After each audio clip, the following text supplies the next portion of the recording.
देखने के लिए उसे सब्सक्राइब करें, लाइक करें और बेल आइकॉन दबाना ना भूलिए।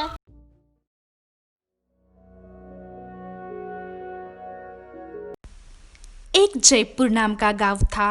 उस गांव में 3 दोस्त रहा करते थे, मोहन, केशव और माधव। केशव थोड़ा घमंडी तरह का व्यक्ति था। उसे सब पर अपना अधिकार जताना बहुत अच्छा लगता था। वो बहुत ज़्यादा बातें करने वाला व्यक्ति था। उसे एक बेटा था, लेकिन उसे और एक बेटे की आशा थी। इसके विपरीत मोहन शांत स्वभाव का व्यक्ति था। उसे ज़्यादा बातें करना बिल्कुल पसंद नहीं था। वो सिर्फ अपने काम से मतलब रखता था। उसे एक बेटा था और इन दोनों का दोस्त माधव। वो केशव और मोहन से थोड़ा अधिक गरीब था। उसे एक लड़की थी। गरीबी के कारण माधव और उसकी बेटी को कभी कभी खाना भी नसीब नहीं होता था, लेकिन वो तीनों बहुत मेहनत से काम करते थे। दूसरी तरफ उसी गांव में कृष्णानंद नामक एक जमींदार रहता था। उनके गांव में बहुत इज्जत थी। वो सभी गांव वालों के साथ मिलजुल कर रहते थे। कृष्णानंद बहुत स्वाभिमान, गुणवान और दयालु थे। वो उनके यहाँ काम करने वाले सभी लोगों से अच्छे से बर्ताव करते थे। अगर कोई मजदूर किसी वजह से काम पे नहीं आते थे, फिर भी कृष्णानंद उन्हें उनकी मजूरी दे देते थे। दयालु स्वभाव के कृष्णानंद उनके बगीचे की सेब की पेटी सारे गांव में बांटा करते थे। कृष्णानंद को एक बेटा था, लेकिन वो बहुत आलसी था। उसे पिताजी के किसी काम में कोई रुचि नहीं थी, लेकिन उसकी पत्नी उज्ज्वला बहुत सुशील, दयालु, गुणी और होशियार थी। उज्ज्वला को अपने ससुर जी के कामों में मदद करनी थी। इसीलिए एक दिन वो अपने ससुर से कहती है, ससुर जी, आप कब तक सारा काम अकेले संभालते रहेंगे? क्या करूं बहू, मेरा एक ही तो बेटा है, लेकिन उसे इन सब कामों में रुचि कहाँ। सोचता था शादी के बाद वो बदल जाएगा, लेकिन तुम तो खुद ही देख रही हो ना, वो कितना आलसी है। ससुर जी, क्या मैं आपके कामों में मदद कर सकती हूँ? नहीं नहीं बेटा, ये तुम्हारा काम नहीं है। तुम शादी करके इस घर में आई हो, ये तुम्हारे पति का काम है। इससे कुछ नहीं होता। आपकी मदद करके मुझे बहुत अच्छा लगेगा। उस दिन से उज्ज्वला ने अपने ससुर जी के कामों में हाथ बटाना शुरू कर दिया। उसने फूलों के बगीचे के लिए और गाजर के खेतों के लिए उसने गांव से केशव और मोहन को चुना, और घर के कामकाजों के लिए और जमींदार की सेवा करने के लिए उसने माधव को चुना। इसीलिए उज्ज्वला उन तीनों को अपने घर बुलाती है। तुम तीनों को मैंने हमारे यहाँ काम पर रखने के लिए बुलाया है। तुम तीनों पूरी ईमानदारी से हमारे यहाँ काम करना और मेरे भरोसे को कभी टूटने मत देना। अगर मेरा भरोसा टूट गया तो मैं किसी को क्षमा नहीं करूंगी। जी मालकिन, हम पूरी ईमानदारी से काम करेंगे आपके यहाँ। मालकिन जी, हम आपका भरोसा कभी टूटने नहीं देंगे। आप निश्चिंत हो जाइए, हम अच्छे से काम करेंगे। ये सुनकर उज्ज्वला खुश हो जाती है और अगले ही दिन से वो तीनों अपने काम पर लग जाते हैं।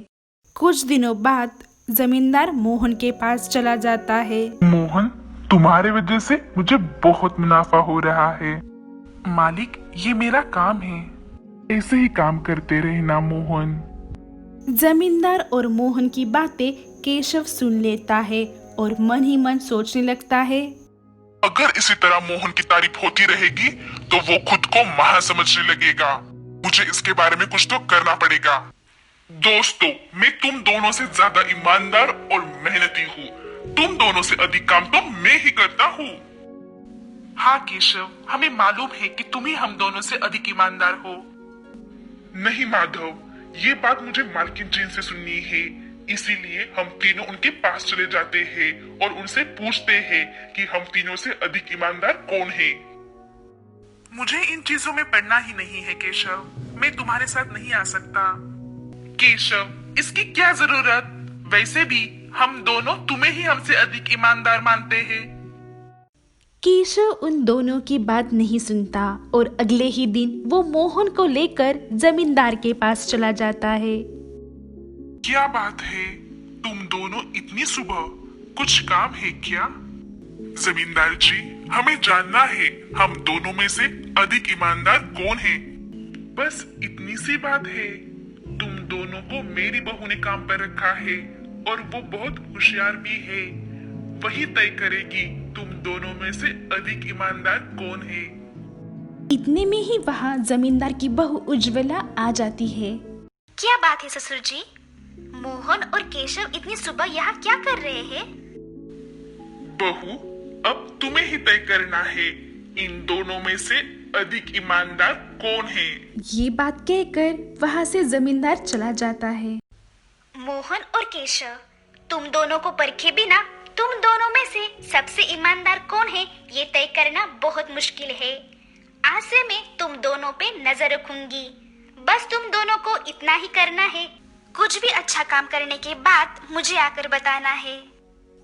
उस दिन के बाद उज्ज्वला उन दोनों पर नजर रखना शुरू करती है। उस दिन के बाद केशव अधिक मेहनत से काम करना शुरू करता है और मन ही मन सोचने लगता है, मुझे कुछ भी करके मोहन से अधिक ईमानदार साबित होना है। लेकिन मोहन को ईमानदार साबित होने की कुछ पड़ी ही नहीं थी। वो अपना काम पूरे मन से करता था। उसी दिन उज्ज्वला माधव से कुछ कहकर मोहन और केशव के पास भेज देती है। तुम दोनों में से जो ईमानदार साबित होगा उसे मालकिन जी ढेर सारा पैसा इनाम के तौर पे देने वाली है। ये तो गलत बात है। अगर मालकिन जी को पैसे देने ही थे तो तुम्हें देने चाहिए थे, क्योंकि हम तीनों में से तुम्हें उसकी ज्यादा जरूरत है। मोहन, तुम चिंता मत करो, मैं ही ईमानदार साबित होऊंगा और वो पैसे भी मुझे ही मिलेंगे। माधव उन दोनों की बातें ध्यान से सुनकर वहां से चला जाता है। माधव घर आकर उज्ज्वला को सब कुछ बता देता है और उज्ज्वला उसे पैसे देकर कहती है, माधव, ये पैसे लेकर जाओ, मोहन और केशव के आंगन में चुपचाप रख दो। जी मालकिन। उज्ज्वला के कहने के बाद माधव पैसे लेकर मोहन और केशव के आंगन में चुपचाप रख देता है। उसी रात को केशव को अपने आंगन में पैसे मिले। वो उन्हें अपने पास रख देता है और इधर मोहन को भी अपने आंगन में पैसे मिलते हैं। वो पैसे लेकर अपने दोस्त माधव के घर चला जाता है। मुझे आज मेरे आंगन में ये पैसे मिले हैं। मुझसे ज्यादा तुम्हें इन पैसों की जरूरत है, इसे तुम रख लो। नहीं मोहन, मैं ये पैसे नहीं रख सकता। माधव, तुम ये पैसे रख लो, मुझे अच्छा लगेगा। ठीक है। मोहन वहां से चला जाता है। मोहन के जाने के बाद माधव मालकिन के घर जाता है और उनसे कहता है, मालकिन जी, मोहन मेरे घर आया था। उसने मुझे पैसे दे दिए जो आपने मुझे उसके आंगन में रखने के लिए कहा था। मुझे लगा ये जरूरी बात है, सोचा आपको बता दूं। ये बात सुनकर मालकिन जी बहुत खुश हो जाती है और वो माधव से कहती है, अच्छा किया माधव, तुमने जो ये बात मुझे बताई। दूसरे दिन सुबह केशव मालकिन के पास चला जाता है। मालकिन जी, ये पैसे मुझे कल रात मेरे आंगन में मिले, इसे आप ले लीजिए, यह अच्छी बात है। ठीक है केशव। उज्ज्वला अपना फैसला सुनाने के लिए उन तीनों के पास चली जाती है। मोहन और केशव, कल रात को मैंने माधव से कहकर तुम दोनों के घर के आंगन में पैसे रखवाए थे। उसमें से केशव, तुमने वो पैसे मुझे आके दे दिए और मोहन, तुमने वो माधव को दे दिए उसकी गरीबी दूर करने के लिए। इसलिए तुम दोनों को परखने के बाद मैंने ये फैसला लिया है कि केशव, तुम जरूर ईमानदार हो, लेकिन तुमसे भी अधिक ईमानदार है मोहन, क्योंकि मोहन ने उसे मिले हुए पैसों को उसके गरीब दोस्त माधव को देकर उसकी मदद करने की कोशिश की है और इससे उसकी ईमानदारी दिखती है। मोहन, ये लो तुम्हारा इनाम। मालकिन जी, मेरे से ज्यादा माधव को इन पैसों की ज्यादा जरूरत है। ये कहकर मोहन इनाम के पैसे माधव को दे देता है। केशव, अब पता चला तुम्हें मोहन क्यों सबसे अधिक ईमानदार है? ये सुनकर केशव को अपनी गलती का एहसास होता है। वो अपने दोस्त माधव और मोहन से माफी मांग लेता है।